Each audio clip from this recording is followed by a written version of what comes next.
નમો લોહે સૌહરિહંતાણમ નમો લોહે સૌવેદાણમ નમો લોહે સૌઆયર્યાણ નમો લોહે સૌજયાણમ નમો લોહે સૌત્રિકાળવતી શ્રાવણમ ઓમકારમેન્દુ સંયુક્ત નિત્યમ જયંતિ યોગિના કામદમ ઔષધો છે ઓંકારાય નમો નમઃ મંગળમ ભગવાન મંગળમ ગૌતમોર્મિ મંગળમ કુંકુંદાર્યો વિજેન્દ્રમોષ મંગળમ નમઃ સમરિસારાય સ્વાનુભૂત્યા તથાસ્તે ચિત્ સ્વભાવાય ભવાય સર્વાય વિભાવ નિરુદ્ધ નિરાકાર.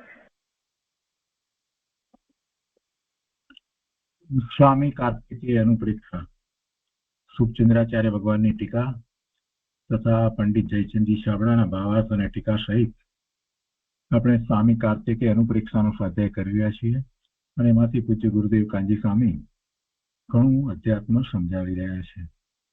સ્વામી કાર્તિકેય અનુપ્રેક્ષાના સ્વાધ્યાયમાં આપણે ગાથા 303 સુધી સ્વાધ્યાય કર્યો છે. અત્યારે ધર્મ ભાવના એટલે 12મી અનુપ્રેક્ષા એનો સ્વાધ્યાય આપણે શરૂ કર્યો છે. ધર્મ ભાવના અને એનો વિસ્તાર આચાર્ય ભગવાને ખૂબ કર્યો છે. 188 ગાથા દ્વારા ધર્મ અનુપ્રેક્ષાને સમજાવી છે અને એમાં ધર્મના બધા પાસાને એમણે સમજાવ્યા છે. ગાથા 303માં એ વાત આવી કે જો સર્વજ્ઞને નથી માનતો તો શું એની વાત કરી, કેમ કે ધર્મનું મૂળ સર્વજ્ઞ છે અને એ વાત એની પહેલા ગાથા 302માં કરી. તો 302 થી શરૂ કરી અને એટલે શરૂઆત જ ધર્મનું મૂળ સર્વજ્ઞ છે અને સર્વજ્ઞને ન માને તો શું થાય એ બે ગાથામાં વાત કરી. 302માં સર્વજ્ઞની વાત કરી અને ન માને એની વાત 303માં કરી. હવે ધર્મની વાત આગળ શરૂ કરે છે. તો ગાથા 304 સંસ્કૃતમાં ગાથા 304 આ રીતે છે કે તેન ઉપદિષ્ટ ધર્મ સંગાસ્તાના તથા અસંગાના પ્રથમ 12 ભેદ 10 ભેદ ભાષિત દ્વિતીય. એનો અર્થ છે કે એ સર્વજ્ઞ દેવથી ઉપદેશિત ધર્મ બે પ્રકારથી છે. સર્વજ્ઞ દેવ દ્વારા જે ધર્મ પ્રકાશવામાં આવ્યો છે એ ધર્મ બે પ્રકારથી છે. એક તો સંગથી આસક્ત ગ્રહસ્થનો અને બીજો અસંગ મુનિનો. મુનિ અસંગ છે અને જે ગ્રહસ્થ છે એ સંગથી આસક્ત છે એટલે કેટલાક પ્રકારે એને સંગ છે. જ્યારે મુનિ છે એ અસંગ છે. તો બંનેના ધર્મની અહીંયા વાત કરવામાં આવી છે. ત્યાં પ્રથમ જે ગ્રહસ્થનો ધર્મ જે છે તો એ ધર્મ તો 12 ભેદ રૂપ છે તથા બીજો મુનિનો ધર્મ છે એ 10 ભેદ રૂપ છે. ગ્રહસ્થનો ધર્મ જે 12 ભેદ રૂપ કહેવામાં આવ્યો તો એ 12 ભેદની વાત એ પછીની ગાથામાં કરે છે. આ 304 ગાથા છે એની ઉપર પૂજ્ય ગુરુદેવે કોઈ ખાસ વિસ્તાર કર્યો નથી અને તે પછીથી ગાથા 305માં ગ્રહસ્થના 12 ભેદોના નામ કે છે. એટલે ગાથા 305 અને 306 ની અંદર એ વાત કરવામાં આવી છે અને પછી એની ઉપર પૂજ્ય ગુરુદેવ કાંજી સ્વામીએ વિસ્તાર કર્યો છે. તો 304માં તો માત્ર આપણને એટલો પરિચય આપ્યો કે ગ્રહસ્થ ધર્મ જે છે એ 12 ભેદ રૂપ છે. 11 પ્રતિમા જે આપણે કહીએ છીએ તે અને સમ્યક દર્શન. એટલે સૌથી પહેલી વાત તો સમ્યક દર્શનની છે. સમ્યક દર્શન સહિત જે 11 પ્રતિમા છે એ 12 ની વાત અહીંયા કરવામાં આવી છે. સમ્યક્ત્વ સહિતની વાત લેવામાં આવી છે. 11 પ્રતિમા જે છે એ 11 પ્રતિમા સમ્યક દ્રષ્ટિને હોય. સમ્યક દર્શન વિના કોઈ 11 પ્રતિમા લઈ લે તો એ માત્ર શુભભાવ છે. એટલે આ 11 અને સમ્યક દર્શન એમ કરી અને 12 એમ એ શ્રાવક ધર્મ કહેવામાં આવ્યો, ગૃહસ્થનો ધર્મ કહેવામાં આવ્યો. તો એની વાત અત્યારે ચાલે છે. તો આપણે ગાથા લઈએ છીએ ગાથા 305 અને 306 સમ્યક દર્શન સહિત જે શ્રાવકને બીજા 11 પ્રતિમા છે એની વાત એમાં લીધી છે. તો સંસ્કૃતમાં ગાથા આ રીતે છે: સમ્યક દર્શન શુદ્ધ રહિત મધ્ય આદિ સ્થૂલ દોષૈ વ્રતધારી સામાયિક પર્વ વ્રતિ પ્રાશુકાહારી રાત્રિ ભોજન વિરત મૈથુન સંગત્ય ચ કાર્યાનુમોદ વિરત ઉદિષ્ટ આહાર વિરત ચ. બંને ગાથા ના અર્થમાં કહે છે કે સમ્યક દર્શન શુદ્ધ છે. સમ્યક દર્શન શુદ્ધ છે જેને એવા કરી અને 11 પ્રતિમાની વાત લીધી છે. એટલે સમ્યક દર્શન સહિત વાત કરવી છે એટલે 12. તો જેને એવા મધ્ય આદિક સ્થૂળ દોષોથી રહિત દર્શન પ્રતિમા ધારક, પહેલી દર્શન પ્રતિમા કહી. પણ દર્શન પ્રતિમાની અંદર એમ કહ્યું કે મધ્ય આદિક સ્થૂળ દોષોથી રહિત. મધ્ય આદિ સ્થૂળ દોષની વાત શાસ્ત્રમાં પણ એ રીતે કરવામાં આવી છે કે 8 એવા દોષ રહિત, એટલે એમાં મધ દારૂ અને માંસ એ 3 મ અને 5 ઉદંબર ફળ એ 8નો જેને ત્યાગ છે, એ 8નો તો ત્યાગ હોય એ સહિત દર્શન પ્રતિમા છે. એ સહિત દર્શન પ્રતિમા છે એટલે અહીંયા વાત લીધી છે મધ્ય આદિક સ્થૂળ દોષથી રહિત દર્શન પ્રતિમા ધારક. પછી ગુરુદેવે એનો વિસ્તાર કર્યો છે દર્શન પ્રતિમા, એ આગળ લઈએ છીએ. બીજી પ્રતિમા છે 5 અણુવ્રત, 3 ગુણવ્રત અને 4 શિક્ષાવ્રત એવા 12 વ્રતો સહિત વ્રત પ્રતિમા ધારી. એ બીજી પ્રતિમા કહી. પહેલી દર્શન પ્રતિમા, બીજી વ્રત પ્રતિમા. તો વ્રતમાં જે 12 વ્રત જેને ગ્રહણ કર્યા છે, ધાર્યા છે, તે એ શ્રાવકના 12 વ્રત હોય છે. પહેલા 5 વ્રત જે છે, જે મુનિને મહાવ્રત છે એ જ વ્રત છે, પણ એ શ્રાવકના છે, એ અણુવ્રત છે. તો એમાં એને અતિચાર લાગે છે ને એ અતિચાર માટે એ પ્રાયશ્ચિત પણ કરે છે. એ પછી બીજા 3 ગુણવ્રત છે અને 4 શિક્ષાવ્રત છે. એ બધાને આવડે છે. આ 12 વ્રત તો પહેલેથી શીખવાડવામાં આવે છે, પાઠશાળાની અંદર ભણાવવામાં આવે છે, ત્યારે 12 વ્રતની વાત તો કરવામાં આવે છે. એ પછી ત્રીજી પ્રતિમા છે સામાયિક પ્રતિમા ધારી. એ પછી ચોથું છે પર્વવ્રતી, એટલે ઔષધ ઉપવાસ પ્રતિમા ધારી. ઔષધ ઉપવાસ એટલે જ્યારે પર્વ હોય છે ત્યારે એવા ઔષધ ઉપવાસ ને ધારે છે, કરે છે. એ ચોથી પ્રતિમા છે. 5મી પ્રતિમા અથવા પડીમા, પ્રતિમા કહો કે પડીમા કહો, એક પ્રકારે એ પ્રતિજ્ઞા જ છે. એવી પ્રતિજ્ઞાઓ જેને લીધી છે એ. 5મી છે પ્રાશુક આહારી. પ્રાશુક આહાર ગમે તે આહાર એને હોતો નથી. ગુરુદેવે એનો વિસ્તાર કર્યો છે, આપણે લઈએ છીએ. પહેલા તો આ વાતને સામાન્ય સમજી લઈએ છીએ. 6થું છે રાત્રિ ભોજન ત્યાગી, એને રાત્રિ ભોજન હોતું નથી. 7મું મૈથુન ત્યાગી.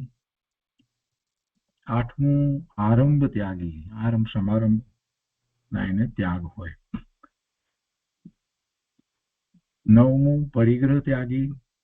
10મું કાર્ય અનુમોદના રહિત. 11મું ઉદિષ્ટ આહાર વિરત. એ પ્રમાણે 11 પ્રતિમા અને 1 શુદ્ધ સમ્યક દર્શન મૂળ મળી અને 12 થયા. એમ શ્રાવક ધર્મના 12 ભેદ છે. તેમાં પ્રથમ ભેદ તો 25 મળ દોષ રહિત શુદ્ધ અવિરત સમ્યક દર્શન છે. સમ્યક દર્શન કેવું છે? 8 ગુણ સહિત છે અને 25 દોષ રહિત સમ્યક દર્શન ચોથા ગુણ સ્થાને છે, ત્યારે અવિરત સમ્યક દ્રષ્ટિ કહેવાય છે. એટલે પહેલા તો 25 દોષ રહિત, 25 મળ દોષ રહિત એ સમ્યક દર્શન, એ પહેલી વાત છે. અને એના સહિત 11 પ્રતિમા છે. હવે આ વાતને સમજે નહીં અને પ્રતિમા લઈ લે તો શુભ ભાવ છે એથી કંઈક પુણ્યના બંધ પડે એથી વિશેષ લાભ થાય નહીં. તો એની અહીંયા વાત કરવામાં આવી છે. હવે એમાં આગળ કહે છે, અર્થમાં જ આગળ વાત લીધી છે કે તથા બાકીના 11 ભેદ પ્રતિમાઓના વ્રતો સહિત હોય તે વ્રતી શ્રાવક છે. અને એ પછીથી આગળ 12 ધર્મોના સ્વરૂપ વગેરેનું વ્યાખ્યાન કરે છે. અને ત્યાં પ્રથમ જ અવિરત સમ્યક દ્રષ્ટિનું સ્વરૂપ કહે છે. તેમાં પણ પહેલા સમ્યક ઉત્પત્તિની યોગ્યતાનું નિરૂપણ કરે છે. એટલે 307ની ગાથામાં એ સમ્યક દર્શનની વિશેષ વાત તો આવશે. પણ આ 305 અને 6 એ બેની અંદર જે વાત કરવામાં આવી છે એનો વિસ્તાર પૂજ્ય ગુરુદેવે જે કર્યો છે તે આપણે લઈએ. આપણે વાત કરી કે 304 ગાથા છે એમાં તો માત્ર એ 12 ભેદ ગ્રસ્થ ધર્મના છે અને 10 ભેદ છે એ મુનિ ધર્મના છે એમ કહ્યું. એનો કોઈ વિસ્તાર પૂજ્ય ગુરુદેવે કર્યો નથી. 305 અને 306 એ બે ગાથા સાથે છે તો એનો વિસ્તાર કરતા પૂજ્ય ગુરુદેવ કહે છે,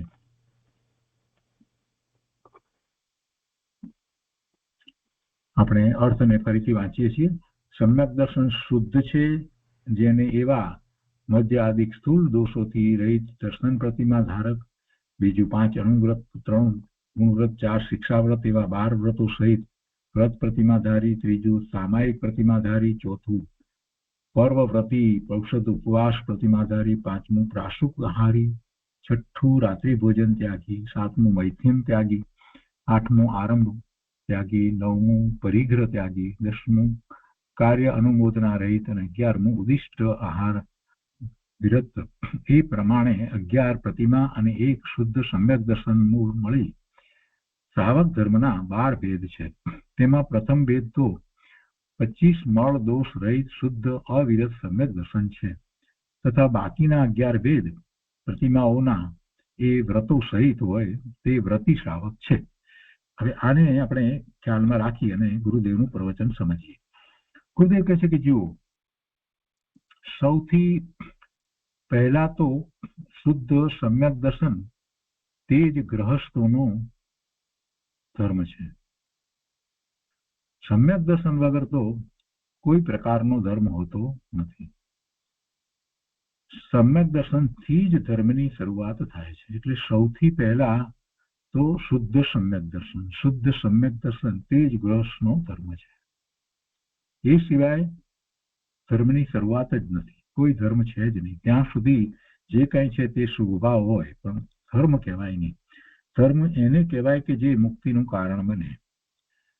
અહીંયા નિશ્ચય શ્રદ્ધાને જ શુદ્ધ સમ્યક દર્શન કહ્યું છે. નિશ્ચય શ્રદ્ધાને જ શુદ્ધ સમ્યક દર્શન કહ્યું છે. દેવગુરુ શાસ્ત્રની વ્યવહાર શ્રદ્ધા તે શુભરાગ છે. સમ્યક દર્શન તો નિશ્ચય શ્રદ્ધાને કહ્યું છે. અને આ દેવગુરુ શાસ્ત્રની શ્રદ્ધા, સાચા દેવ, સાચા ગુરુ, સાચા શાસ્ત્રની શ્રદ્ધા જે છે એ વ્યવહારથી એને સમ્યક દર્શન કહેવામાં આવ્યું હોય પણ વાસ્તવમાં એ શુભરાગ છે. એ શુભરાગ છે. નિશ્ચય શ્રદ્ધા એટલે આત્માની અનુભૂતિ સહિત પોતાને જે શ્રદ્ધા થઈ છે એ શ્રદ્ધા નિશ્ચય શ્રદ્ધા છે કે જે શ્રદ્ધા થયા પછીથી જીવનમાં મોટું પરિવર્તન આવી જાય છે. એટલે કહે છે કે અહીં નિશ્ચય શ્રદ્ધાને જ શુદ્ધ સમ્યક દર્શન કહ્યું છે. પણ એવી નિશ્ચય શ્રદ્ધા છે એને પછી સાથે આ હોય દેવગુરુ શાસ્ત્ર, સાચા દેવગુરુ શાસ્ત્રની શ્રદ્ધા હોય, એવું શુભરાગ હોય, એ વ્યવહાર શ્રદ્ધા છે.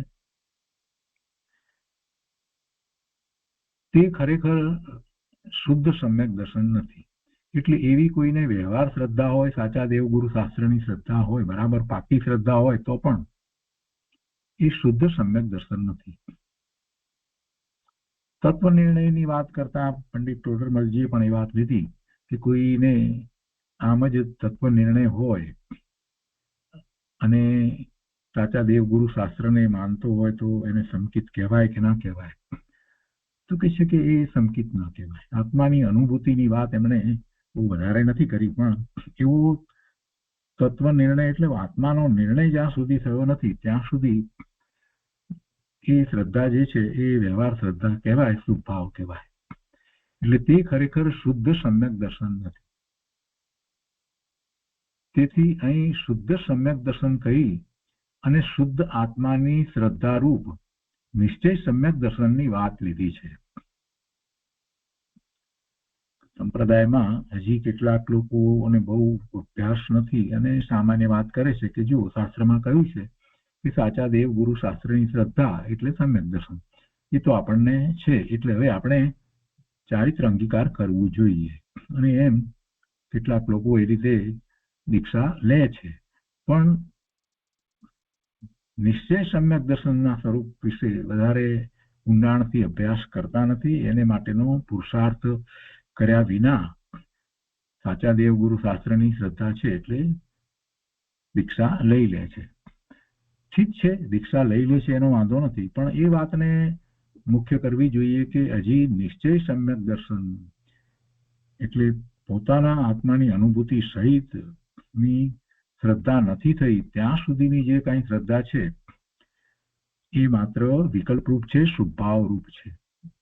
એ શ્રદ્ધા સમ્યક ત્યારે જ થાય કે જ્યારે આત્માની અનુભૂતિ થાય. તો કે છે અહીંયા કે અહીં શુદ્ધ સમ્યક દર્શન કહી અને શુદ્ધ આત્માની શ્રદ્ધા રૂપ નિશ્ચય સમ્યક દર્શનની વાત લીધી છે. ધર્મનો સૌથી પહેલો ભેદ આવું શુદ્ધ સમ્યક દર્શન છે. 12 ભેદ કયા, એમાં સૌથી પહેલો ભેદ તો આ છે. સૌથી પહેલો ભેદ આવું શુદ્ધ સમ્યક દર્શન છે. કેમ કે જો સમ્યક દર્શનની આગળ શુદ્ધ શબ્દ પ્રયોગ કરવામાં આવ્યો છે, એ વિશેષણ મૂક્યું છે, તો એ દ્વારા એમ જ સમજાવવું છે કે નિશ્ચય સમ્યક દર્શનની વાત કરવી છે. ચારિત્ર તે ધર્મ છે અને સમ્યક દર્શન તે ધર્મનું મૂળ છે. સમ્યક દર્શન વિના ચારિત્ર હોય નહીં. છેવટે તો ચારિત્ર ધર્મ દ્વારા આગળ વધી અને જીવ કેવળ જ્ઞાન પ્રગટ કરે છે, પણ ચારિત્રની પહેલા સમ્યક દર્શન હોવું જરૂરી છે. ચારિત્ર તે ધર્મ છે અને સમ્યક દર્શન તે ધર્મનું મૂળ છે. અહીં તો સમ્યક દર્શનને પણ ધર્મ કહ્યો છે, કેમ કે 12 ધર્મ કહ્યા ને, એટલે સમ્યક દર્શનને ધર્મ કહ્યો છે. અને એની પાછળનું મહત્વ એ જ છે કે કેટલાક લોકો માત્ર 11 પ્રતિમા એને શ્રાવક ધર્મ માને છે અને સમ્યક દર્શનનો વિચાર કરતા નથી. એટલે આચાર્ય ભગવાને તો સ્પષ્ટ કહી દીધું કે ભાઈ એમ નહીં. શ્રાવકના ધર્મની જ્યારે વાત કરીએ છીએ તો 12 ભેદ સહિત જ શ્રાવક ધર્મ છે. અને સૌથી પહેલો એ સમ્યક દર્શન કહ્યું, પણ એમાં પણ એમ કહ્યું કે શુદ્ધ સમ્યક દર્શન. શુદ્ધ સમ્યક દર્શન એ મૂળ વાત છે. અને પછી બીજી 11 પ્રતિમા. તો એ 11 પ્રતિમા જે છે એમાં ચારિત્રની વાત આવે છે, પણ સમ્યક દર્શન વિના ચારિત્ર હોય નહીં. ચારિત્ર તે ધર્મ છે અને સમ્યક દર્શન તે ધર્મનું મૂળ છે. એવા ધર્મના મૂળ વિના ચારિત્ર ધર્મ હોતો નથી. સ્કૂલનું એજ્યુકેશન પૂરું કર્યું જ ન હોય અને સીધા કોલેજમાં આવીએ એમ બનતું નથી. સ્કૂલ ગ્રેજ્યુએશન થવું જોઈએ, એ પછી જ કોલેજમાં જવાય. એટલે આ મૂળ વાત છે. તો કહે છે કે સમ્યક દર્શન તે પહેલો ધર્મ છે અને પછી 11 પડિમાઓ હોય છે. એ રીતે કુલ 12 ભેદ ગૃહસ્થ ધર્મના હોય છે. ગૃહસ્થને માટે કોઈ બીજો ધર્મ નથી. તેને પ્રથમ સમ્યક દર્શન હોવું જોઈએ. સમ્યક દર્શન પછી જ 5મા ગુણસ્થાનની પડિમાઓ હોય છે. કેમ કે પછી જે ચારિત્ર અંગીકાર કરે છે ત્યારે એને દેશ ચારિત્ર છે, અને એ 5મા ગુણસ્થાનની વાત કરીએ છીએ ત્યારે એને અંતરંગ દશા એવી છે અને સાથે એને દેશ ચારિત્ર છે, એટલે પડિમાઓ હોય છે. તો સમ્યક દર્શન પછી જ 5મા ગુણસ્થાનની પડિમાઓ હોય છે. આ પડિમાઓ છે તો એ 5મા ગુણસ્થાને છે એમ કહેવાય. પણ ક્યારે કહેવાય કે અંતરંગ દશા પણ એવી જ હોવી જોઈએ. 4થા ગુણસ્થાનથી આગળ વધીને એને પોતાના સ્વરૂપમાં વિશેષ એકાગ્રતા થતી હોય એવી દશા થાય છે, ત્યારે આપોઆપ એને બાહ્યમાં એટલો વૈરાગ્ય વર્તે છે કે એ આવી પ્રતિજ્ઞા લે છે અને એ 12 વ્રતધારી શ્રાવક થાય છે, 11 પ્રતિમાધારી શ્રાવક થાય છે, 11 પ્રતિમા થઈ તે શ્રાવક થાય છે. એટલે એ 5મું ગુણસ્થાન છે. આગળ એનો વિસ્તાર કરતા ગુરુદેવ સમજાવે છે બધી પ્રતિમાને. અથવા તો પડીમાં પહેલી દર્શન પડીમાં છે. તેમાં મદ માંસ આદિ સ્થૂળ દોષોનો ત્યાગ હોય છે. કોઈ એમ કુતર્ક કરે કે દર્શન પડીમાં વાળાને મધ્ય આદિકનો ત્યાગ કયો તો ત્યાર પહેલા ચોથા ગુણ સ્થાને તે હોય. કેમ કે આ જે પડીમાની વાત કરીએ અને આપણે એમ કહીએ કે દેશ ચારિત્ર 5મા ગુણ સ્થાનની વાત કરીએ તો પછી આ તો કે 5મા ગુણ સ્થાને પડીમામાં હોય અને સમ્યક દર્શન થયું છે ત્યારે તો ન હોય, તો પછી એનો અર્થ એમ સમજવાનો કે ચોથા ગુણ સ્થાને સમ્યક દ્રષ્ટિ હોય એને આ મધ્ય આદિકનો ત્યાગ ન હોય એમ સમજવાનું. આવો પ્રશ્ન કર્યો છે અને એનો ઉત્તર આપે છે ગુરુદેવે કહ્યું છે કે એમ નથી. ખરેખર તો આપણે જાણીએ છીએ કે જીનવાણીનો અભ્યાસ કરવા માટેની સૌથી પહેલી જે યોગ્યતા કહેવામાં આવી છે એમાં તો 7 વ્યસનના ત્યાગ પૂર્વક તો એ જીનવાણીનો અભ્યાસ કરવા માટે એ યોગ્યતા પ્રાપ્ત કરે છે. તો 7 વ્યસનના ત્યાગની અંદર જ એ તો વાત આવી જાય છે. એટલે એ તો ધર્મની તો શરૂઆત પછીથી થાય, પણ પહેલા તો એ 7 વ્યસનનો ત્યાગ કરીએ અને આવે ત્યારે આપણે એને કહીએ કે ચાલ હવે તું અહીંયા બેસ, તને અમે ધર્મ સમજાવીએ, તને અમે શાસ્ત્રની વાત કરીએ. ત્યાં સુધી તો એની આગળ કોઈ શાસ્ત્રની વાત કરાતી નથી. 7 વ્યસનના ત્યાગ વિના એની આગળ શાસ્ત્રની શું વાત કરવી. સામાન્ય વાત કરવામાં આવે જેને 7 વ્યસનનો ત્યાગ નથી અને એને સમજાવવામાં આવે કે ભાઈ તું આવું જીવન જીવે છે એને કારણે ભવિષ્યમાં તને દુઃખ સિવાય બીજું કાંઈ પ્રાપ્ત થવાનું નથી. 4 ગતિમાંથી આવા જે તું પાપ કરી રહ્યો છે તો એમાંથી તારે માટે તો 2 જ ગતિ છે. એક તો તિર્યંતની ગતિ અને બીજી નરકની ગતિ. અને જો એવા હિંસા વગેરે કરી રહ્યો છે, માંસ ખાઈ રહ્યો છે, દારૂ પી રહ્યો છે, આ બધું કરે છે તો નરકની ગતિ નિશ્ચિત છે. આ બધું એને સમજાવવામાં આવે ને પછી એ જયારે કહે કે ના તો મારે ધર્મનો અભ્યાસ કરવો છે, સમજવું છે, તો સૌથી પહેલું એને એમ કહેવામાં આવે કે 7 વ્યસનનો ત્યાગ કરી દે. અને એ 7 વ્યસનનો ત્યાગ કરે પછી એને આપણે બેસાડી અને શાંતિથી શાસ્ત્રની વાત કરીએ. એ સિવાય એની આગળ શાસ્ત્રની વાત કેવી રીતે કરાય. અત્યારે તો યુનિવર્સિટીની અંદર આ બધી વાતો ગઈ છે કે જે પ્રોફેસરો જે છે એને આપણે 7 વ્યસનની વાત કરીએ છીએ એમાંના કેટલાય વ્યસનો છે, એનો ત્યાગ નથી. અને એ જૈન ધર્મની વાત કરે અને એના સંશોધન માટે પાછા ઇન્ડિયા જાય, રહી જતું હતું અને એમાં કેટલાય લાખો રૂપિયાનો ખર્ચો કરે, ત્યાં રહી અને એને ધર્મની કાંઈ પણ વાતને સમજ્યા વગર કાંઈક ઊંધી વાતો પકડી અને પાછા આવે છે. એવું વસ્તુ સ્વરૂપ નથી. 7 વ્યસનના ત્યાગ વિના તો કોઈ વાત જ નથી. એટલે ધર્મ સમજવા આવ્યો છે ત્યારથી જ એને એ તો હોય છે અને એમાં એ વાત આવી જાય છે.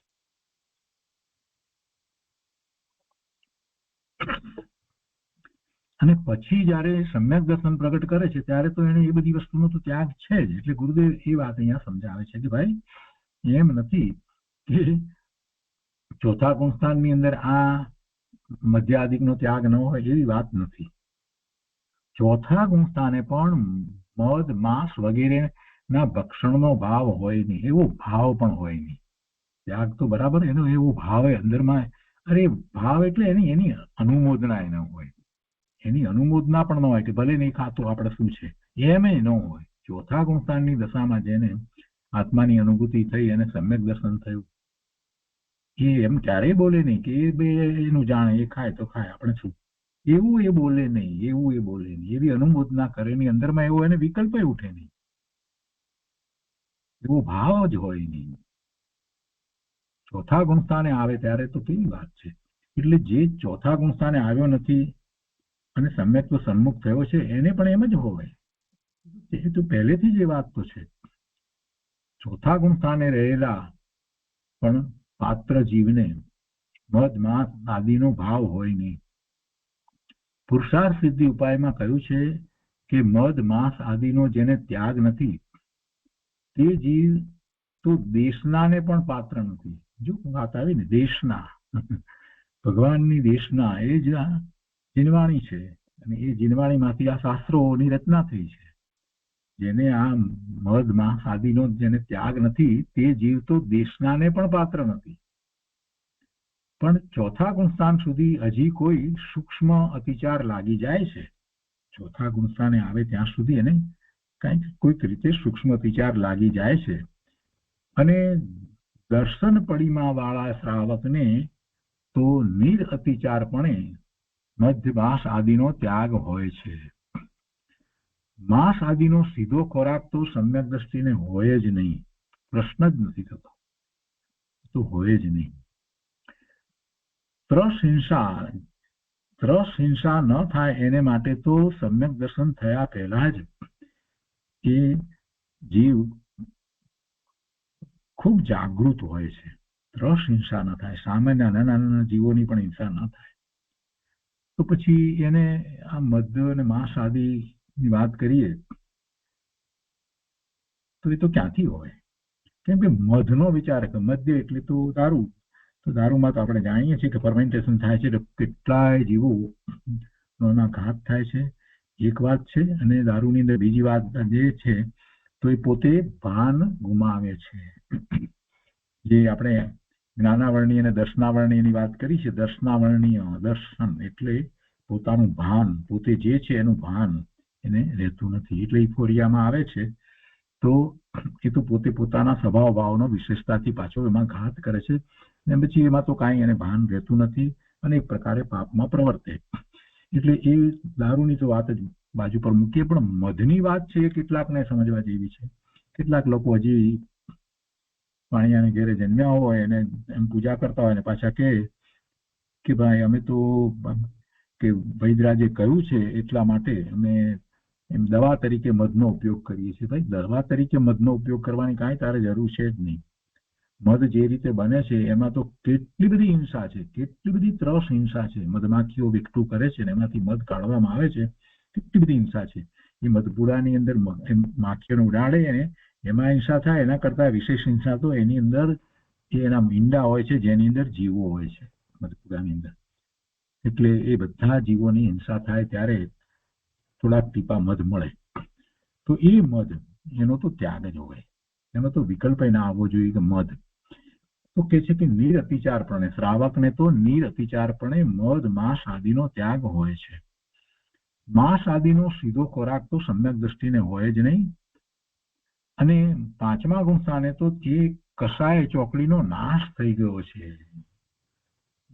પાંચમા ગુણસ્થાનની અહીંયા તો વાત ચાલી રહી છે ને, ચારિત્ર્યની વાત ચાલી રહી છે ને, કેમ કે ચોથેથી પાંચમે આવે છે. સીધો પાંચમે આવે છે એમ છે, સીધું સમ્યક દર્શન થતા સીધો જે પાંચમે છે એમ નથી. સમ્યક દ્રષ્ટિ છે એ જ પાંચમે ગુણસ્થાને આવી શકે છે, એને જેવો ચારિત્ર પ્રગટે છે. એટલે પાંચમા ગુણસ્થાને તો એક ચોકડી પેલી અનંતાનુબંધી ચોકડીનો તો એને ભાવ થઈ ગયો છે, અને એ પહેલા તો આ બધું એને થઈ ગયું છે. અને અહીંયા કે છે કે નિરઅતિચારપણે એને મધ માંસ આદિનો ત્યાગ હોય છે, વિકલ્પ પણ ન હોય, કોઈ પણ પ્રકારે અનુમોદના પણ ન હોય, જાણતા અજાણતા પણ એને અનુમોદના ન થાય. તો એ પહેલી પ્રતિમા દર્શન પ્રતિમાની વાત કરી. અને એને કેટલાક લોકો દિગંબરમાં એમ જ માત્ર પ્રતિમા લીધી એટલે દર્શન કરવા, ભગવાનના દર્શન કરી અને આહાર વગેરે લેવો, બીજું બધું કામ કરવું એટલે દર્શન પ્રતિમા છે એમ માને છે. એમ નથી. દર્શન પ્રતિમાની વાત કરી છે ત્યારે તો સમ્યક દર્શન ની વાત કરવામાં આવી છે, અને સમ્યક દર્શન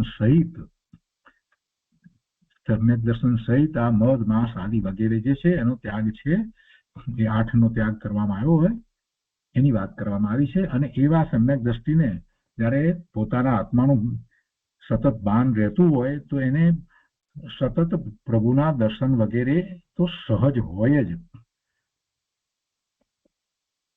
જે માત્ર દર્શન કરી લઈએ અને પછી એક ફોટો રાખ્યો હોય અને એના દર્શન કરીને પછી પોતાનું કાર્ય કરી દે અને કે દર્શન પ્રતિમા છે અમને, એટલું કઈ દર્શન પ્રતિમા અનુભવ સ્વરૂપ નથી.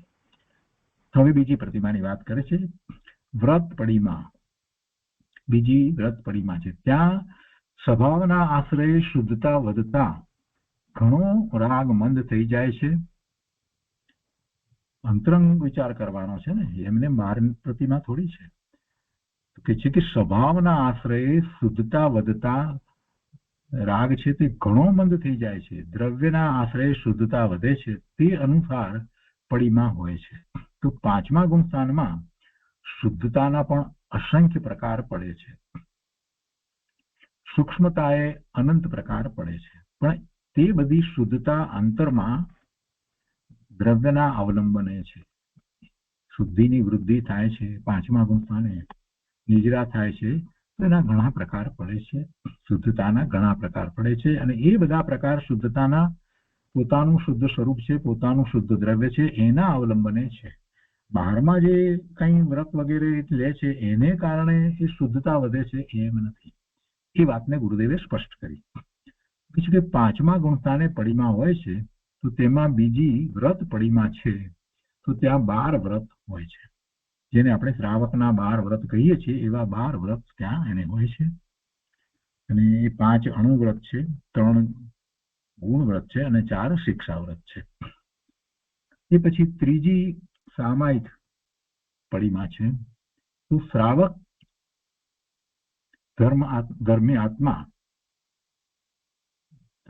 ધર્માત્મા અંતર સ્વરૂપમાં એકાગ્રતાનો અભ્યાસ કરે છે. તેમાં કોઈ વાર તો શ્રાવકને સામાયિક વખતે અંતરમાં નિર્વિકલ્પ દશા થઈ જાય છે, અંતરમાં જ્ઞાયક સ્વરૂપમાં નિર્વિકલ્પ લીનતા જામી જાય છે. એવી ત્રીજી સામાયિક પડીમાં નું અંતરંગ સ્વરૂપ છે. બાહ્યથી એ સામાયિક કરે છે, વ્યવહારથી જેને સામાયિક આપણે કહીએ છીએ, જે આગમમાં કહેવામાં આવી છે એવી સામાયિક હોય છે.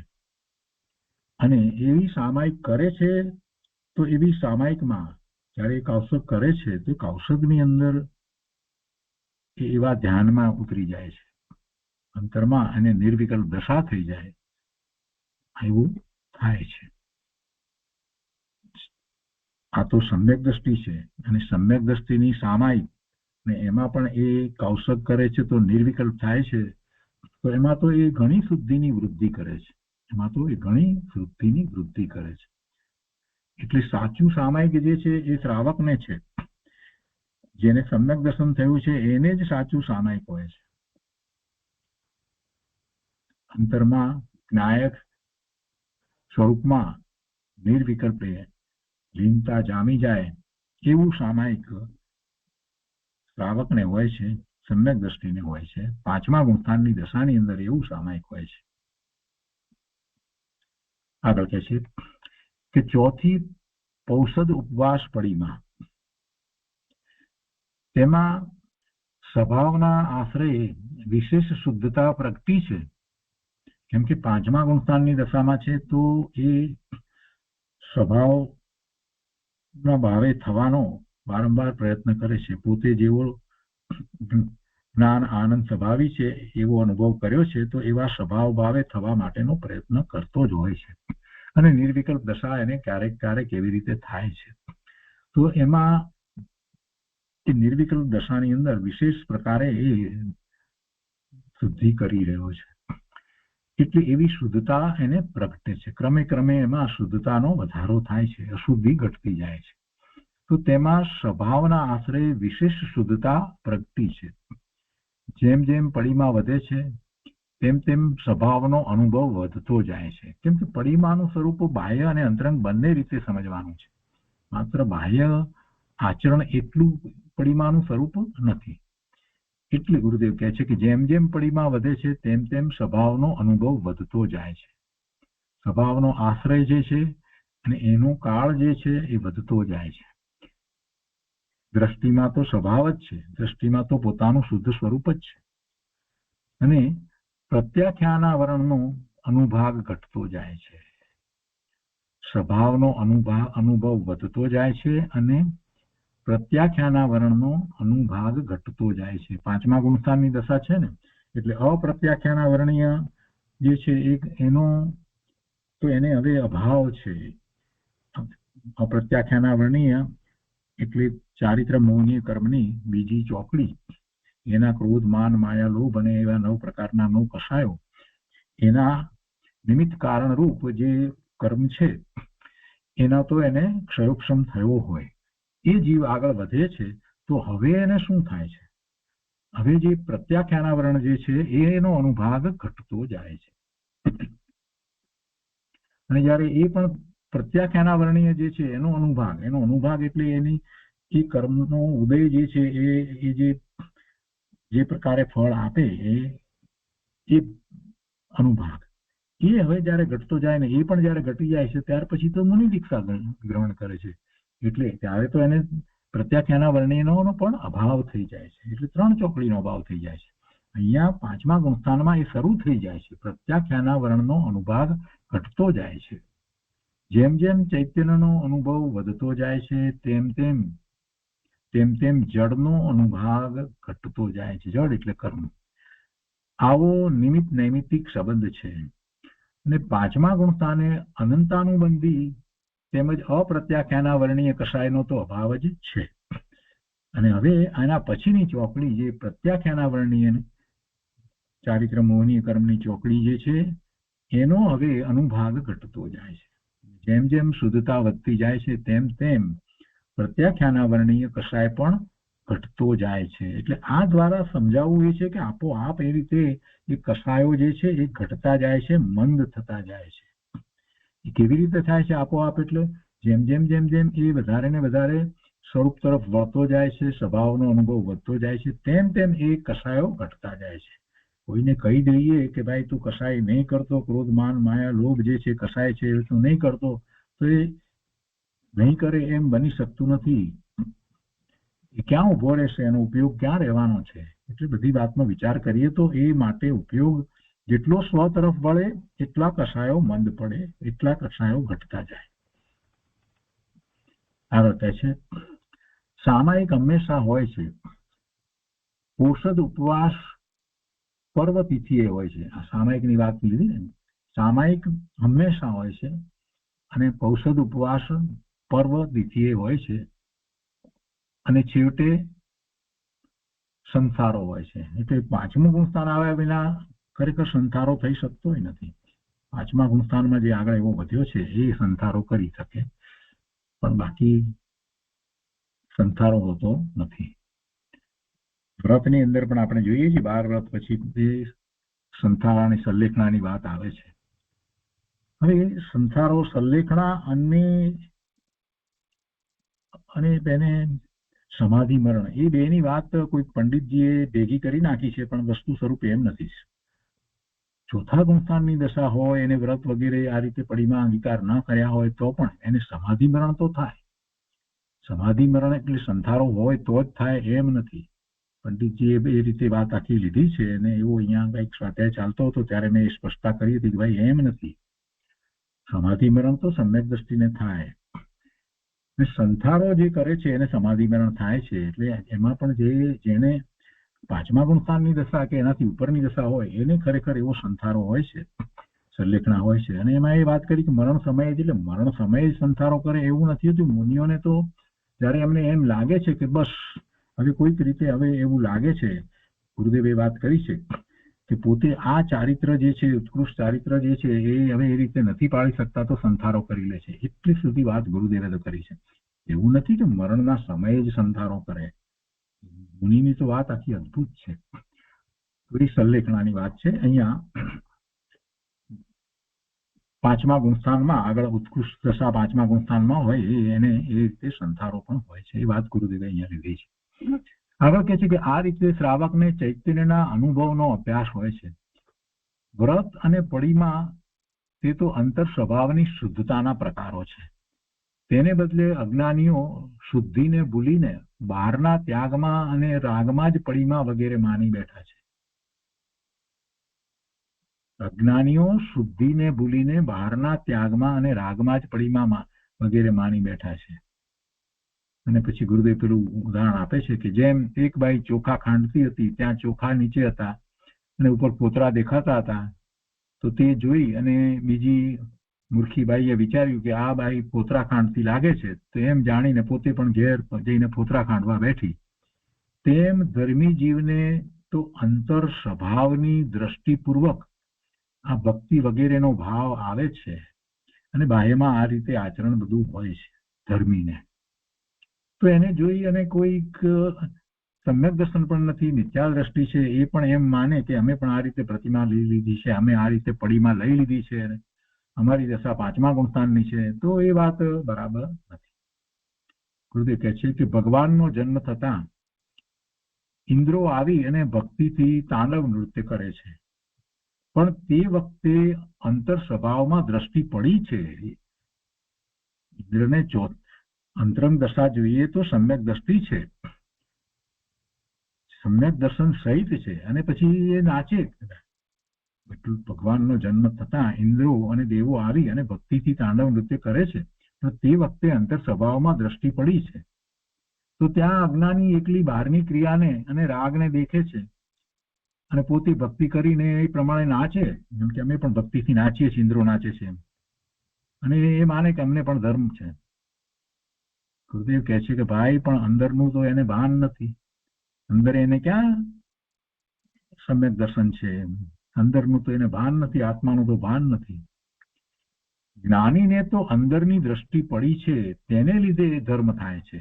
સમ્યક દર્શન છે, એની દ્રષ્ટિ સ્વરૂપ તરફ રહે છે સમ્યક દ્રષ્ટિને, એવા ઇન્દ્રને, અને એવો ભક્તિનો ભાવ આવ્યો છે ભગવાનના જન્મ વખતે વગેરે એમના કલ્યાણ વખતે, તો એ નાચે છે, એ ભક્તિ કરે છે, નાચીને ભક્તિ કરે છે. એમાં એ નાચવું મહત્વનું નથી, એ વખતનો એમનો ભાવ જે છે શુભ ભાવ છે, છતાં પણ સમ્યક્ત્વ સહિતનો શુભ ભાવ છે. એટલે ઘણો પુણ્યનો બંધ અને કંઈક શુદ્ધિની વૃદ્ધિ પણ સાથે ને સાથે થાય છે. ચોથા ગુણસ્થાનની દશામાં 12મા છે તે વખતે પણ એને એટલો શુભ ભાવ છે એમ નથી, દ્રષ્ટિ સ્વરૂપ તરફ રહે છે, એટલે શુદ્ધિની વૃદ્ધિ પણ સતત નિજરાતો એને થાય જ છે. કઈ રાગને લીધે કે નાચવાને લીધે તેને ધર્મ થયો નથી. ચોથા ગુણ સ્થાનને એવો ભક્તિ પૂજાનો ભાવ આવે છે જરૂર, પણ ધર્મ તો અંતર સ્વભાવની રુચિ અને અંતર સ્વભાવમાં એકાગ્રતામાં છે. અજ્ઞાની બહારથી ધર્મ માની લે છે, તે વસ્તુ સ્વરૂપને સમજ્યો નથી.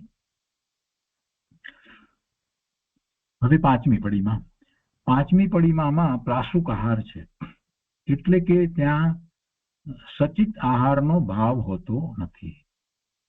સચિત આહારનો ભાવ એને હોતો નથી. અંતર સ્વભાવમાં એટલો વિતરાગ ભાવ પ્રગટ્યો છે કે ત્યાં સદોષ આહારનો વિકલ્પ જ આવતો નથી. સચિત આહારમાં દોષ આવે છે, તેથી સચિત આહાર છોડ્યો એમ કહેવાય છે.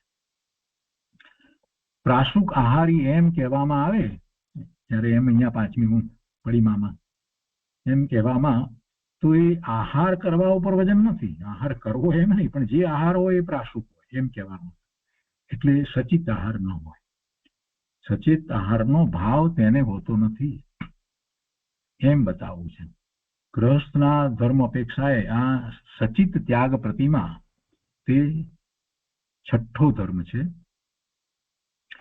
પહેલો ધર્મ શુદ્ધ સમ્યક દર્શન છે, તેના વગર તો બીજા કોઈ પણ ધર્મ હોતા નથી. બીજું બધું શુભ ભાવ કહેવાય, એ ધર્મ ન કહેવાય. ને આહાર તો જડ છે, સમ્યક દ્રષ્ટિને આહારનો વિકલ્પ નથી, એટલે આહારનો વિકલ્પ ધર્મ તરીકે નથી કે આ રીતનો આહાર લઈએ એટલે ધર્મ થાય એવી એની માન્યતા હોતી નથી. પણ આહાર લેવાનો એને ભાવ થાય છે, એવો વિચાર આવે છે, તો લે છે, તો એ આહારમાં પણ એને એટલી જાગૃતિ છે. ચોથે ગુણસ્થાને હોય ત્યારે પણ તે દોષ રહિત આહાર ગ્રહણ કરે, અને પાંચમા ગુણસ્થાને પ્રાશુક આહારની વાત કરી છે. આહાર તો જડ છે, તેને આત્મા 3 કાળમાં કદી ગ્રહતો તે છોડતો નથી. આ વાત તો ચોથા ગુણસ્થાને પણ એની શ્રદ્ધામાં હોય જ છે. અજ્ઞાની કહે છે કે અનાદિકાલ સે આત્મા કભી કર્મ સે છૂટા નહીં. અહીં કહે છે કે નિશ્ચય સે અનાદિકાલ સે આત્મા કભી કર્મ કો છૂતા નહીં. પેલા એ છૂટા નથી, તો અહીંયા ગુરુદેવ કહે છે કે નિશ્ચયથી તો અનાદિકાળથી આત્મા એ કદી કર્મને સ્પર્શ પણ કર્યો નથી. કર્મમાં રહ્યા, કર્મ એનાથી જુદા રહ્યા, નિશ્ચયથી આવી વાત છે. આત્મા જળ પદાર્થોને કદી સ્પર્શતો નથી. જળ પદાર્થને એમાં કર્મ જે છે એને પણ એ ખરેખર તો સ્પર્શતો નથી. કર્મમાં રહ્યા, ભગવાન આત્મા પોતે પોતાના વિશે રહ્યો. એ કર્મ ગમે તેવા હોય, કર્મની ગમે તેટલી ઉપાધિ હોય તે છતાંય અંદર ભગવાન આત્મા એવો ને એવો જળવાઈ રહ્યો છે, એવો ને એવો. સોનાનો ગઠ્ઠો હોય એને આપણે ઓઇલમાં નાખીએ, પછી માટીમાં નાખીએ, પછી એની ઉપર પાછો રંગ ચડાવીએ, ગમે તે કરીએ, પણ અંદર તો સોનું એવું ને એવું જ રહે છે. कहते છે કે નિશ્ચય से અનાદિકાલ से આત્મા કભી કર્મ को छूता नहीं. પેલા લોકો શું કે છે કે અનાદિકાલ से આત્મા કભી કર્મ से छूटा नहीं. બરાબર છે, કર્મ से छूटा नहीं એ વાત કહેવું એ વ્યવહારના બધા કથનો છે. કર્મ છે તો એ કર્મથી જુદો જ રહ્યો છે. જેને એવો નિર્ણય થાય કે કર્મ જે છે એ હંમેશા બદલાયા કર્યા છે, કોઈ કર્મ કાયમ રહ્યું નથી, અને એ એના આત્માને સ્પર્શ્યા પણ નથી, એના આત્માના આનંદ ગુણમાં કાંઈ એને ફેરફાર કર્યો નથી. એટલે એ કર્મ સાથે રહ્યા છે, કર્મ સાથે અનાદિથી છે, પણ છતાંય કર્મમાં રહ્યા અને આત્મા ભગવાન એમાં જ રહ્યો. જેમ ખાણમાંથી જયારે સોનું નીકળે ને ત્યારે એ માટી સહિત હોય, પણ છતાંય અંદર જે રહેલા સોનાના કણો છે એ કઈ માટીમાં નથી થયા, એ તો સોના રૂપે જ રહ્યા છે. એમ ભગવાન આત્મા તો એ શુદ્ધ જ રહ્યો છે. એટલે કે છે કે નિશ્ચય સે અનાદિકાલ સે આત્મા કભી કર્મ કો છૂતા નહીં. ગુરુદેવે આ વાત જે કરી, નિશ્ચયની વાત કરી છે, એને જ પકડવાની છે. જળ પદાર્થોને કદી આત્મા સ્પર્શતો નથી, તો પછી આ આહારને ગ્રહે કે છોડે એ વાત ક્યાં રહી? અને એમાં ધર્મ માની લેવો એવી વાત નથી. પણ સહજ જ છે કે ચોથા ગુણસ્થાનની દશાની અંદર એને જે આહાર હોય છે એ નિર્દોષ આહાર હોય છે. પાંચમાની અંદર આ પ્રાસુક આહારની વાત કરી છે, તો એ અપેક્ષાથી વાત છે. છઠ્ઠી પડીમામાં રાત્રિ ભોજન ત્યાગ છે. સાતમી પડીમામાં મૈથુન ત્યાગ છે. આઠમી પડીમામાં આરંભ ત્યાગ છે. નવમીમાં પરિગ્રહ ત્યાગ છે. 10મી પડીમામાં અનુમતિ ત્યાગ છે. અને 11મી પડીમામાં ઉદિષ્ટ ત્યાગ છે. આ પ્રમાણે શુદ્ધ સમ્યક દર્શન સહિતની 11 પડીમાઓ મળીને કુલ 12 ભેદ ગ્રહસ્થ ધર્મના છે.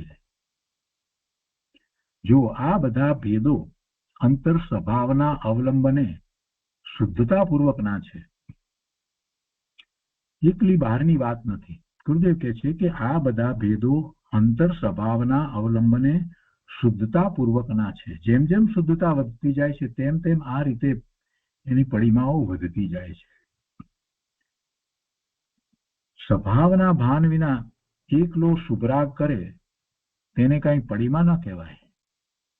બહારથી એવી પડીમા લઈ લે, નિયમ એવો રાખે તો કઈ એ પડીમા ના કહેવાય. એ માત્ર શુભ ભાવ છે, અને એના ફળ સ્વરૂપે એને કંઈક પુણ્યના બંધ પડે છે. પણ જ્યાં સુધી મિથ્યાત્વ છે અને શુભ ભાવ છે, તો એથી કોઈ વિશેષ લાભ થતો નથી, ભવના ભ્રમણ કઈ રોકાતા નથી. એટલે છેવટે મૂળ પેલી વાત તો બાકી રહી જ જાય છે કે હજી કેટલાય ભાવ થશે, કોને ખબર અનંત ભાવ નહીં થાય. એ વાત તો બાકી રહી જ જાય છે. જ્યાં સુધી સમ્યક દર્શન ન પ્રગટ કરે ત્યાં સુધી એને અનંતાનુબંધીના બંધ તો પડે જ છે. એટલે મૂળ વાત તો સમ્યક દર્શન છે. ગમે તેટલા શુભભાવ કરે તો એના ફળ સ્વરૂપે પુણ્યના ઉદયો એવા આવે તો અનુકૂળતાઓ પ્રાપ્ત થાય. ગુરુદેવ કહે છે કે પહેલા કુદેવ, કુગુરુ, કુશાસ્ત્રની માન્યતા છૂટી જાય. સમ્યક દર્શનના 25 દોષ રહિત શુદ્ધ સમ્યક દર્શન તો પ્રથમ હોવું જોઈએ. 25 દોષ રહિત શુદ્ધ સમ્યક દર્શન તો પ્રથમ હોવું જોઈએ. જ્ઞાન મદ, કુળ મદ વગેરે દોષો સમ્યક દ્રષ્ટિને હોય નહીં. 25 દોષની વાત કરી છે ને, તો 25 દોષની વાત આવી છે તો જરાક 25 દોષ આપણે સમજી લઈએ. 25 દોષની વાત છે. સૌથી પહેલી વાત જે લીધી છે સમ્યક દર્શનની વાત કરી છે, તો પછી જે ચારિત્ર્યની વાત કરીએ તો એમાં સમ્યક્વ આચરણ ચારિત્ર હોય તો એ 18 અંગ અને 25 દોષ રહિત એવું સમ્યક્વ આચરણ ચારિત્ર છે, એ જ ધર્મ કહેવામાં આવ્યો છે. તો સમ્યક દર્શનના 8 અંગ જે આપણે જાણીએ છીએ તો એનાથી વિરુદ્ધ જે છે એ એના દોષ થાય છે. સમ્યક દર્શનના 8 અંગ જે છે, નિસંક્તિ, નિકાંક્ષિત, નિર્વિચિકિત્સા, અમૂઢ દ્રષ્ટિ, ઉપગુહન, સ્થિતિકરણ, વાત્સલ્ય અને પ્રભાવના, આ 8 અંગની વાત આપણે ઘણી વાર કરીએ છીએ. તો એવા 8 સમ્યક દર્શનના અંગ પ્રગટ થાય છે. તો એનાથી જે વિરુદ્ધ 8 જે છે એ બધા એ રીતે એ દોષ થાય છે. તો 25 દોષની વાત કરવી છે ને, તો એમાં એ આ 25 દોષમાં કયા કયા 25 દોષ છે એ વાત કરે છે. એને પહેલી વાત જે લેવામાં આવી કે શંકાની વાત લીધી, તો જેને શંકા હોય છે ને એને ભય હોય છે, તો એને 7 પ્રકારના ભય પણ હોય છે. અને એ જ્યારે નિશંકથી અંગ પ્રગટ થાય છે તો પછી એને એ પણ સાથે ચાલ્યા જાય છે, એટલે ભય પણ એને રહેતો નથી, એને ભય પણ હોતો નથી. તો આપણે તો વાત કરીએ છીએ 25 દોષની. તો 25 દોષની અંદર જે 8 સંકિતના ગુણ જે કયા હતા, તો એ 8 પ્રકારના સંકિતના દોષ કહેવાના. એનાથી વિરુદ્ધ જે છે એ 8 દોષ થાય. તે સિવાય 8 પ્રકારના મદ અભિમાન છે, 6 પ્રકારના અનાયતન છે અને 3 પ્રકારની મૂઢતા. એમ સમ્યક્ત્વના 25 દોષ છે. સમ્યક્ત્વના 25 દોષ એટલે સમ્યક દ્રષ્ટિને આ 25 દોષ નથી હોતા. એ કોઈ દોષ હોય છે તો એ સમ્યક દ્રષ્ટિ એને દૂર કરે છે. તો સમ્યક્ત્વના 25 દોષમાં પહેલા 8 દોષ જે કહેવામાં આવ્યા એ બરાબર જે અંગ હતા 8 અંગ એનાથી વિરુદ્ધ. નિશંકની સામે શંકા, નિકાંક્ષિતની સામે કાંક્ષા, દ્વિચિકિત્સા, મૂઢ દ્રષ્ટિ, અનઉપગુહન, અસ્થિતિકરણ, અવાત્સલ્ય અને અપ્રભાવના એવા સંકિતના એ રીતે 8 દોષ. તે પછીથી 8 પ્રકારના મદ અભિમાન છે. કુળનો મદ, જાતિનો મદ, જ્ઞાનનો મદ, વૈભવનો મદ, બળ, રૂપ, તપ અને અધિકાર, એમ 8 પ્રકારના મદ અભિમાન જીવોને હોય છે. તો એ દોષ છે એ સંકિતીને ન હોય, કારણ કે કોઈ કંશેમાં હોય તો એને એ દૂર કરે છે, એનું પ્રાયશ્ચિત કરે છે. પછી 6 પ્રકારના અનાયતન. 6 પ્રકારના અનાયતન એટલે કુદેવ અને કુદેવ સેવકને માને. કુદેવને માનતો હોય ને કુદેવના સેવકને પણ એને પણ એ માને, કુદેવ સેવકને. કુગુરુ અને કુગુરુ સેવક, કુધર્મ અને કુધર્મ સેવક. જો અનાયતન, અનાયતન, આયતન એટલે ત્યાં રહેવાના સ્થાન અને અનાયતન એટલે ન રહેવાના સ્થાન. કુદેવમાં રહેવાય નહીં, કુદેવની માન્યતામાં રહેવાય નહીં, કુદેવને જે માનતા સેવકો એમનામાં એની સાથે મળીને રહેવાય નહીં. એટલે એ આમ 6 લેવામાં આવે છે: કુદેવ, કુગુરુ, કુધર્મ અને એ જ રીતે કુદેવ સેવક, ગુરુ સેવક અને કુધર્મ સેવક. એ અનાયતન છે, એ આયતન નથી, રહેવાના સ્થાન નથી. એટલે એના ભાવમાં રહેવું નહીં, એમાંના કોઈના ભાવમાં રહેવું નહીં. એ 22 થયા. અને ત્યાર પછી 3 પ્રકારની મૂઢતા છે: દેવ મૂઢતા, ગુરુ મૂઢતા અને લોક મૂઢતા. એવી 3 પ્રકારની મૂઢતા. એમ 25 પ્રકારના દોષ કહેવામાં આવ્યા છે. સમ્યક દ્રષ્ટિને તો પછી ગુણ પ્રગટે છે અને જેના દ્વારા એ આપણને જણાય છે. પ્રથમ સંવેગ, નિર્વેદ, આસ્તિક્ય. આપણે એ વિશે અત્યારે નથી લેતા. અહીંયા વાત ચાલે છે, ગુરુદેવ આપણને સમજાવી રહ્યા છે. મૂળ ગાથામાં જે વાત આવી 25 દોષની, તો કે સમ્યક દર્શનના 25 દોષ રહિત શુદ્ધ સમ્યક દર્શન તો પ્રથમ હોવું જોઈએ. જ્ઞાનમદ, કુળમદ વગેરે દોષો સમ્યક દ્રષ્ટિને હોય નહીં. કેવળ જ્ઞાનનો પિંડ આત્મા છે, પોતે ભગવાન આત્મા. કેવળ જ્ઞાનનો પિંડ એમ કહ્યું, કેવળ જ્ઞાનનો પિંડ આત્મા છે. તેની જેને દ્રષ્ટિ થઈ તેને અલ્પ જ્ઞાનનો કે કુળ વગેરેનો ગર્વ આવે જ નહીં, અભિમાન એવા હોય નહીં.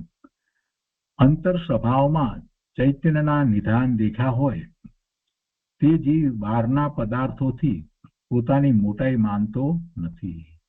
નિયમસારમાં કહે છે કે છે જીવ વિધ કર્મ, વિધ લબ્ધિ છે, વિધ અરે તે કારણે નિજ પર સમય સહવાદ ભરી કર્તવ્ય છે. 156મી ગાથા લીધી છે. એના અર્થમાં કહે છે કે નાના પ્રકારના જીવો છે, નાના પ્રકારનું કર્મ છે, એટલે અનેક પ્રકારના જીવો છે, અનેક પ્રકારનું કર્મ છે, નાના પ્રકારની લબ્ધિ છે. તેથી સ્વસમયો અને પરસમયો સાથે, સ્વધર્મીઓ અને પરધર્મીઓ સાથે વચન વિવાદ વર્જવા યોગ્ય છે. એમ કોઈ વચન વિવાદમાં પડવું યોગ્ય નથી. આ બધું હોય છે. મળી જાય. 157માં પણ આગળ કહે છે કે નિધિ પામીને જન કોઈ નિજ વતને રહી ફળ ભોગવે, તેમ જ્ઞાની પરજન સંગ છોડી જ્ઞાન નિધિને ભોગવે. એટલે એ વિવાદમાં ન પડે. કહ્યું ને, પરધર્મીઓ સાથે, સ્વધર્મીઓ અને પરધર્મીઓ એમ લીધા ને, વચન વિવાદ વર્જવા યોગ છે, એવા વચન વિવાદમાં એને પડવું જ ન જોઈએ. તો શું કરવું જોઈએ? જે પોતાને પ્રાપ્ત થયું છે એમાં જ એને રહેવું જોઈએ. તો એ 157મી ગાથામાં કહે છે કે જેમ કોઈ એવી લક્ષ્મી પામી અને પછી શું કરે છે એ રીતે વાત લીધી છે કે જેમ કોઈ એક દરિદ્ર માણસ નિધિને પામીને પોતાના વતનમાં ગુપ્તપણે રહી અને તેના ફળને ભોગવે છે, તેમ જ્ઞાની પરજનોના સમૂહને છોડીને જ્ઞાન નિધિને ભોગવે છે. નિધિ પામીને જન કોઈ નિજ વતને રહી ફળ ભોગવે, તેમ જ્ઞાની પરજન સંગ છોડી જ્ઞાન નિધિને ભોગવે. સરસ વાત આવી છે. એટલે બીજી બધી વાતમાં પંચાયતમાં પડવાની પણ જરૂર નથી, અને નાના પ્રકારે અલ્પ જ્ઞાન કોઈ પણ પ્રકારે શાસ્ત્ર વગેરેનું હોય તેના અભિમાન પણ ન કરવા. ગુરુદેવ એમ કહ્યું ને અહીંયા શું કે છે? જેને આત્માની દ્રષ્ટિ સ્થિર છે કે પોતે ભગવાન આત્મા સર્વજ્ઞ સ્વભાવી કેવળ જ્ઞાનનો પિંડ છે, એવી જેને દ્રષ્ટિ થઈ તેને અલ્પજ્ઞાતાનો કે કુળ વગેરેનો ગર્વ આવે જ નહીં. અહીંયા તો બીજા બધા મદની તો વાત આપણે કરી, અભિમાનની 8 પ્રકારની વાત કરી, પણ એમાં આમ બીજી રીતે ગુરુદેવે વાત લીધી છે કે અલ્પજ્ઞતા, પોતાને જે કઈ જ્ઞાન થોડુંક છે એનો મદ અભિમાન એનું પણ એને હોય નહીં. અને પછી આ નિયમસારની વાત લીધી કે અનેક પ્રકારે બધાની દશા હોય, તો એવી દશા હોય તો પછી પોતે એમાં કઈ અભિમાન વગેરે કરવાની જરૂર નથી ને. પોતાને જો સમ્યક દર્શન વગેરે થયું છે તો પછી એવા જેને નથી એની સાથે વાદ વિવાદ વચન કરવા નહીં, અને એને બદલે પોતાને જે પ્રાપ્ત થયું છે સમ્યક દર્શન, તો એમાં જ એને રહેવું જોઈએ. ચૈતન્ય સ્વભાવની દ્રષ્ટિપૂર્વક જ 12 ધર્મો હોય છે. તેમાં સૌથી પહેલો સમ્યક દર્શન ધર્મ છે, અને તે સમ્યક દર્શન વગેરે ધર્મોનું વર્ણન કરે છે. અને તેમાં પહેલા અવિરત સમ્યક દ્રષ્ટિનું વર્ણન કરતા સમ્યક દર્શન પામનાર જીવ કેવો હોય તેની યોગ્યતાનું વર્ણન કરે છે. તો એ હવે આગળની ગાથા 307ની ગાથામાં આવશે, ત્યારે પછી ક્રમે આ બધું જ આગળ આવતું જશે અને આપણે એને વધારે ઊંડાણથી સમજતા જઈશું. તો આ રીતે 306 ગાથાનો વિસ્તાર પૂરો થયો, અને આજનો સ્વાધ્યાય આપણે અહીંયા સુધી રાખીએ છીએ.